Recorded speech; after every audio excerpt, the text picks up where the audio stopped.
Hello, everybody. I'm Ron Treviño, and I'm going to read you this book today, The Underdog, with the Underbite, written by L.C. Walters, illustrated by Emily Ojuka Call. Looks like a good book. Let's start, why don't we? Okay, Chapter 1. Let's start with Chapter 1.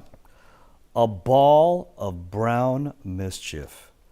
On Thomas Mill Lane lived a family of 4 in a town of many hundreds more. They lived a good life, so fun, so sweet, yet to their 2 dogs something just was incomplete.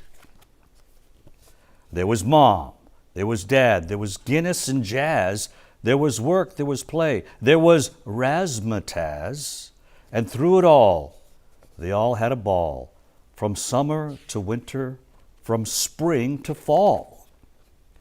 Yet Guinness and Jazz, always looking for more, griped, "I know this is fun, but it's only us 4. Think of how much more fun it would be if we had another pal, the real life of the party."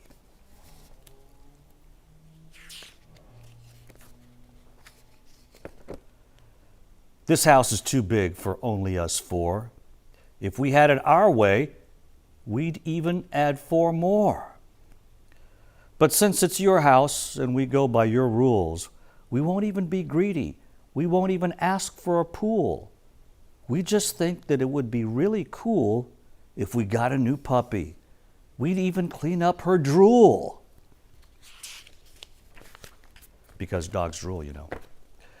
So after begging and pleading, the pooches got their way.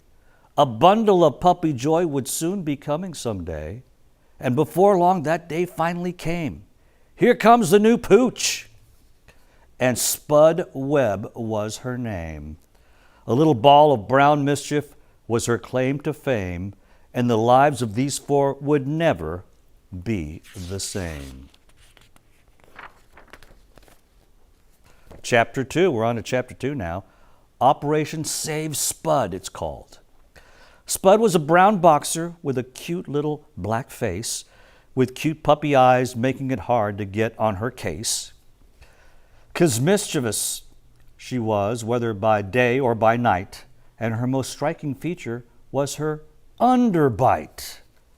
Her little canine teeth stuck out even when her mouth was shut. From a mile away, you couldn't miss the face of this mutt.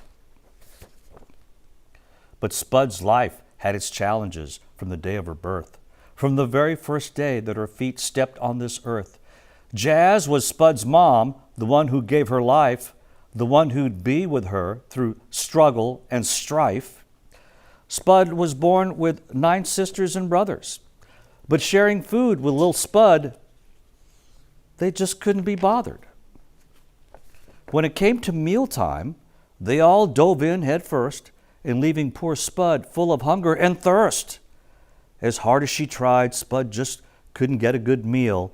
Whether breakfast, lunch, or dinner, she always got a raw deal.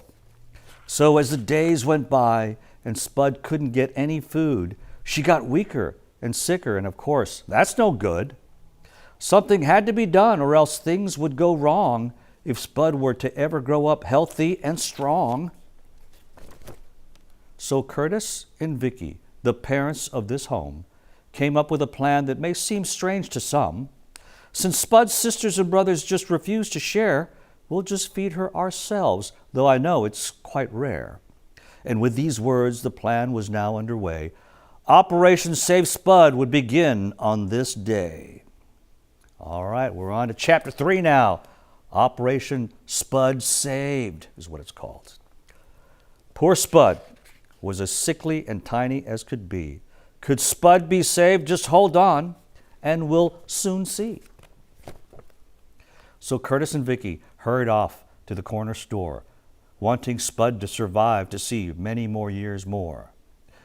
They bought puppy food and milk and all sorts of stuff, but could they save Spud? Would this be enough? Then Curtis placed little Spud in the palm of his hand and held her and fed her, as she was too weak to stand. And as the days went on by and Spud continued to eat, she got stronger and stronger and could now stand on her feet. Her little puppy barks got louder each day, and a healthy, strong Spud was well on her way. Before very long, she could bark and play with the others, causing all kinds of mischief with her sisters and brothers. There they are, causing mischief. Whatever the mischief, Spud was sure to take part. But behind these brown eyes, she was such a sweetheart, looking as innocent whether she was wrong or right, sitting and staring with that trademark Underbite. That cute face of hers could get her out of any old mess, and as time went by, Spud would surely put this to the test. Chapter 4, we're on to Chapter 4. Bye-bye, brothers and sisters. Old Spud was the last of the litter of 10. But this litter of mischief would soon come to an end. In a short while, Spud would be all alone, as the others were off to make 9 more happy homes. Spud would be all alone with no brothers and sisters, as they left to add joy to the homes of a Mrs. and a Mr. Before long, the puppies were sold off one by one until there were only 2 little bundles of fun.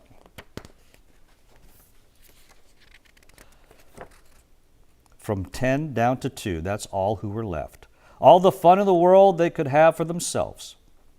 Spud and Chloe, what a pair they would make, whether at home, in the yard, or down by the lake. The last 2 of the litter, they were called the black sheep. One was for sale, the other they'd keep. The black sheep had grown brown and adorable black faces.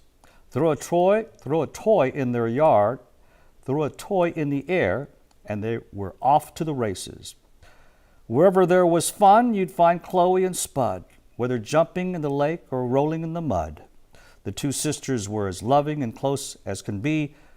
Wherever they went, there was the party.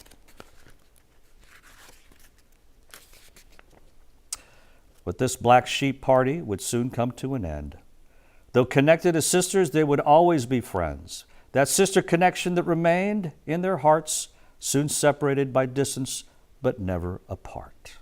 So one Sunday evening in the home of Curtis and Vicky, knock, knock on the door from Chloe's new family. A new place to call home for one of the black sheep. One puppy was sold, the other they'd keep. On the cheek, Chloe licked Spud to say her goodbyes, leaving lots of tears to fall from her eyes. It was goodbye for now, but I will see you later. Not goodbye forever, but later, alligator.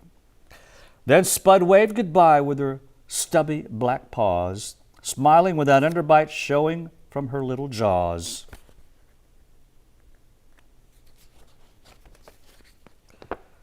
From 10 down to 2, now down to 1. The last of the litter could have all the fun. What a character she was, and Spud was her name. The underdog with the underbite was her claim to fame. The underdog who got knocked down but never knocked out. A lifetime of adventures would follow, and in that there's no doubt. The end. What a great book that was, huh? The Underdog with the Underbite, written by L.C. Walters, illustrated by Emily Ojuka Call, read by me, Ron Treviño. Thanks for joining us for tonight's bedtime story. If you'd like to help us put books in the homes of children in our community, go to khou.com/books and help us turn the page on illiteracy.